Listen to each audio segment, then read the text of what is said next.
ሰላም ጤና ይስጥልኝ የቻናላችን ቤተሰቦች እንኳን ወደ አዲሱ ፕሮግራማችን በሰላም መጣችሁ። እስካሁን በዚህ ቻናል የተለያዩ የሶፍትዌር ትምህርቶችን፣ የስልክ አፕሊኬሽን አጠቃቀም እና በስልክ ደግሞ የተለያዩ ሴቲንጎችን ስናስተካክል እና እያስተካከልን ስንጠቀም ነበረ። ዛሬ ግን ትንሽ ለየት ያለና እጅግ አስደናቂ ወደ ሆነው የፈጠራ ዓለም ነው የምናመራው።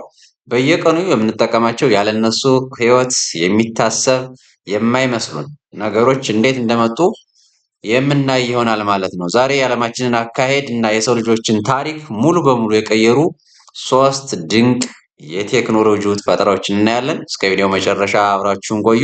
በተለይ ቁጥር 3 ላይ የምናየው ፈጠራ ህይወታችሁን እንዴት እንደቀየረው ስትረዱ እጅጉን ነው የምትገረሙት።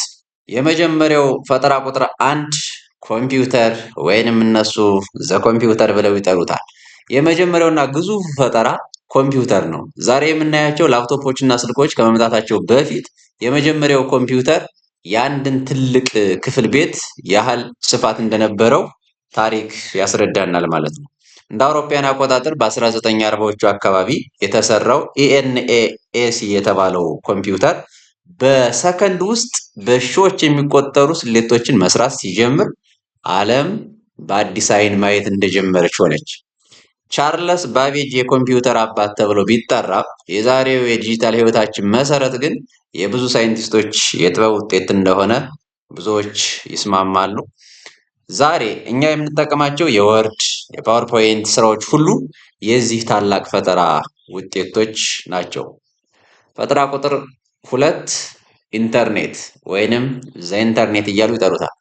ሁለተኛው ደግሞ ዓለምን እንዳንድ መንደር ያስተሳሰረው ኢንተርኔት ነው። ኢንተርኔት ባይኖር ኑሮ ዛሬ እኔና እናንተ በዚህ መልኩ መገናኘት አንችልም ነበረ።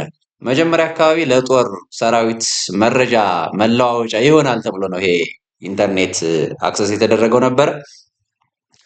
ቲም በርነርሊ የተባለ ሳይንቲስት ግን ወርልድ ዋይድ ዌብ የተባለውን ሲስተም ሲፈጥር ለሁላችንም ይህ መረጃ ወይም ደግሞ ይህ ቴክኖሎጂ ክፍት ሆኖልናል ወይም ደግሞ አክሰስ ሆኖልናል ማለት ነው። ኢንተርኔት መረጃን የምናገኝበትን የምንማርበትን እና የምንነግድበትን መንገድ ሙሉ በሙሉ ቀይሮታል ቢባል ማጋነን አይሆንም። ምክንያቱም በአንድ ክሊክ ብቻ ከዓለም ጫፍ መረጃ ማግኘት መቻላችን በእውነቱ ታምር ነው። ዓለም የመጨረሻዋ ጫፍ ላይ ሆኖ የለቀቀው የመጨረሻዋ ጫፍ ላለው ደግሞ በአንድ ቅጽበት በአንድ ክሊክ ብቻ መረጃን መለዋወጥ እንድንችል ስላደረገ ይህም አንዱ ህይወታችንን ወይም ደግሞ የሰው ልጅ ታሪክ በሚገባ የቀየረው አንዱ ቴክኖሎጂ ነው ማለት ነው። ሶስተኛውና የመጨረሻው ደግሞ ስማርት ስልክ። ወደ ሶስተኛውና ለሁላችንም ቅርብ ወደ ሆነው ፈጠራ ስንመጣ ደግሞ ስማርት ስልክን እናገኛለን። ከ20 ዓመት በፊት ስልካችን ለጥሪና ለጽሁፍ ብቻ ነበር የሚያገለግለን።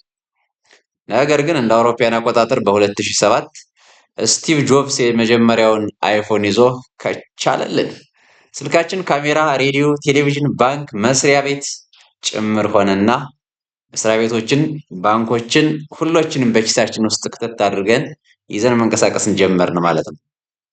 ዛሬ ላይ ሆነን ስልካችን ላይ ባለው የዋይፒኤስ ኦፊስ አፕሊኬሽን ብቻ ትላልቅ ዶክመንቶችን መስራታችን ወይም ደግሞ መስራት መቻላችን ራሱ የዚህ ፈጠራ ትልቁ ውጤት እንደሆነ እናያለን ማለት ነው። እንግዲህ እነዚህ ሶስት ፈጠራዎች ባይኖሩ ኑሮ የዛሬው ህይወታችን ምን ሊመስል እንደሚችል መገመት እጅጉን ይከብድ ነበር። በነገራችን ላይ ከነዚህ ፈጠራዎች ውስጥ የእናንተን ህይወት በከፍተኛ ሁኔታ የቀየረው የቱ ነው? ኮምፒውተር፣ ኢንተርኔት ወይስ ደግሞ ስማርት ስልክ? ኮሜንት ላይ ጻፉልኝ፣ እንወያይበት።